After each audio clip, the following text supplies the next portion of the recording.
welcome in former NBA MVP and Bulls icon Derrick Rose. And Derrick, this isn't your first pitch at a White Sox game. You also threw that one back out in 2008.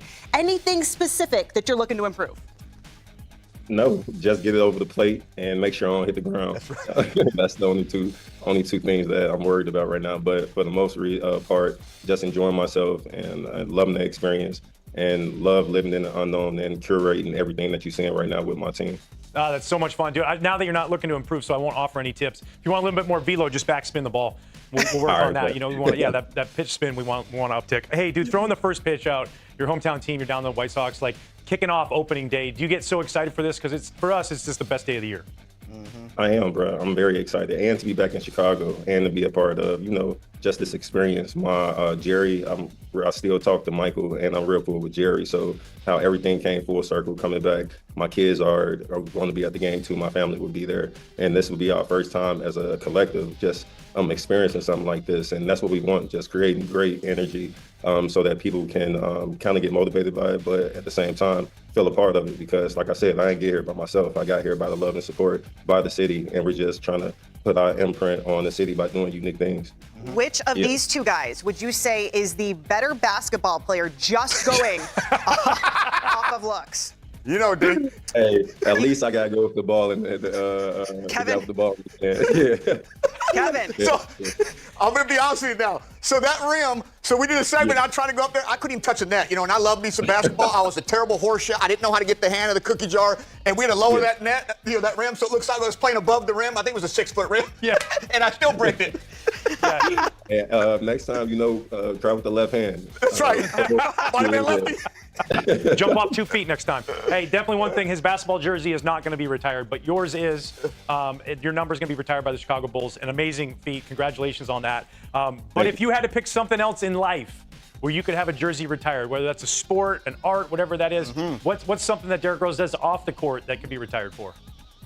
I mean, right now, it's crazy that you say that. We're coming up with a paradigm right now and a concept that's going to be cool, but it's surrounding flowers. So I'm going into the flower business. I'm partnering with a few friends of mine and close partners to curate some centering flowers. My last name is Rose, so it just makes sense. And with me doing my due diligence, getting the knowledge to flowers, the history of them, it just makes sense, especially with the pop-up shops that we had here. That was kind of like our proof of concept, or that was the close that we could get to it. So we seen it was something there, and that should be coming soon.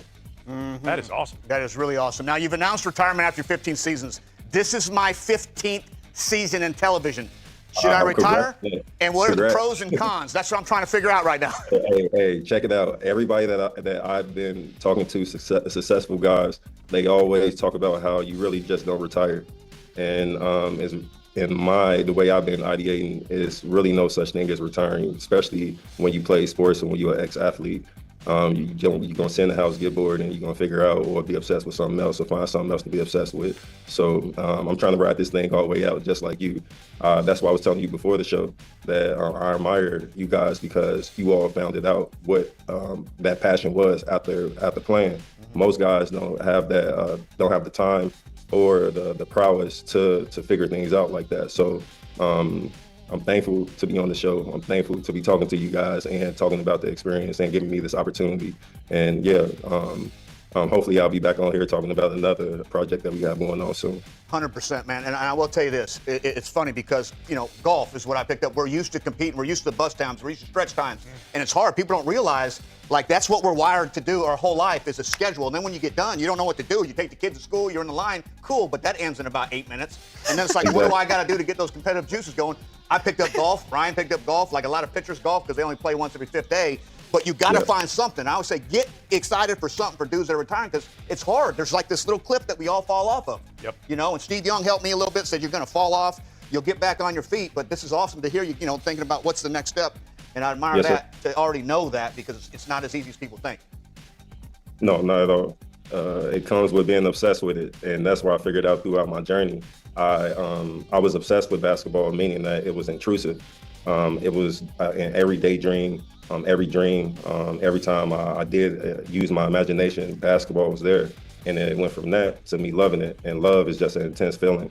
So there's nothing wrong with loving something. But right now, I'm trying to find that obsession with my next venture, and along with me thinking about financial literacy and helping my generations of my family. And it's about like when I was younger, I never met my dad. So to be in a position where you hear about people who like catching. Hey. Hi, Layla. Hey. Okay.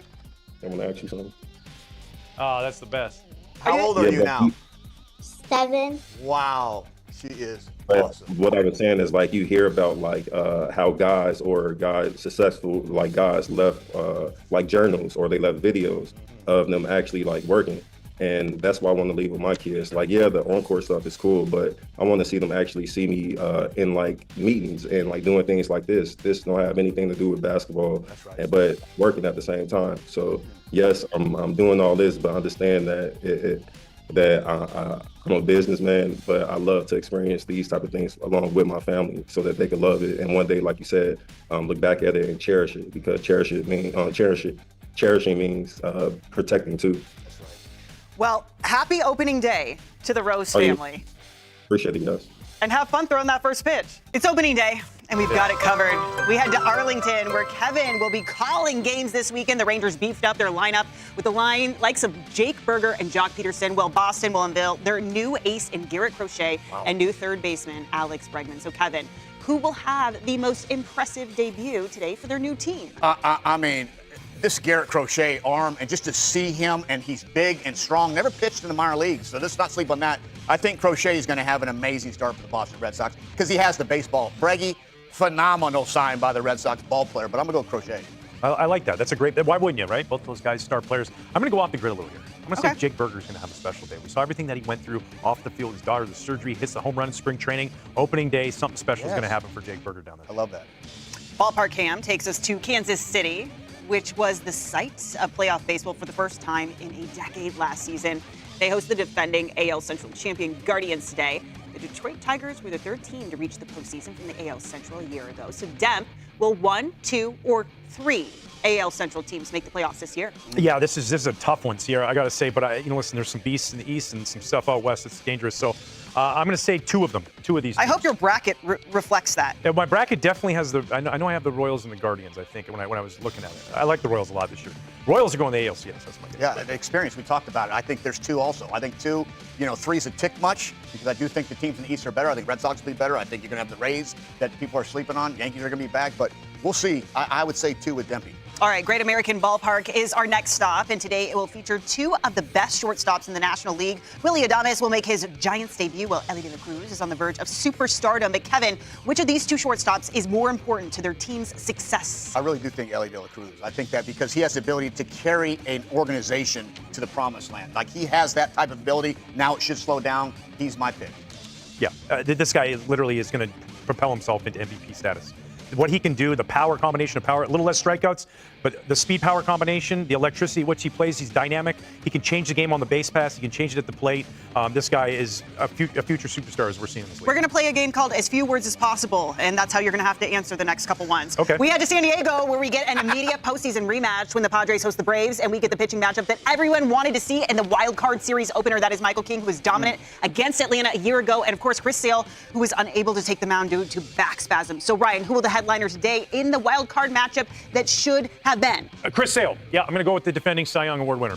Michael King. That's the least amount of words I can say. You didn't even have to add the last sentence. Okay. We head to the south side of Chicago, where I cannot wait to eat a celebration cake milkshake. Have one of those and we last really, we really hope both of these teams celebrates a few more wins, really, in 2025. The Angels won 63 a year ago, while the White Sox struggled to 41 wins. So, Kevin, which of these 2 teams will have a bigger win increase in 2025? I golf with Ryan Goings every day. He's the infield coordinator for Ron Washington. I love me some Wash. I'm going to go with the Angels, period. End of story. Brian, back to you. Healthy Mike Trout. I agree. Okay, good job, guys. You're catching on. Nats Park is our very next stop, and 2 very intriguing teams will meet when the young and talented Nats take on the veteran and October-tested Phillies. But could this season see a changing of the guard in the NL East? Ryan, what is more likely to happen this season? The Nationals' playoff window opens, or the Phillies' postseason window closes? The window's not closing in Philadelphia for a little while, so I'm going to say in Washington and then in the capital, it's open and wide open there. Something special is brewing in Washington. Yeah, Phillies. Phillies are they're not closing anywhere, so yeah, that's the answer. And I'll stop talking. And finally, we head out to the Pacific Northwest where two very intriguing AL West teams will open their seasons. The Mariners might have the best rotation in baseball, but Kevin, are they more likely to win the AL West than those plucky upstart A's? Yeah, the Mariners staff, I'm sorry, we talk about the offense. Their staff is too good not to win that West, period. They are healthy, and they just got to score a little. Yeah, the A's are my Cinderella story since we're in March Madness time of the year. Yes. The A's are going to win the AL West. You heard it here. Yes. Brent Rooker, thank you very much for coming on. But not just because of you. I think you guys got something special out there.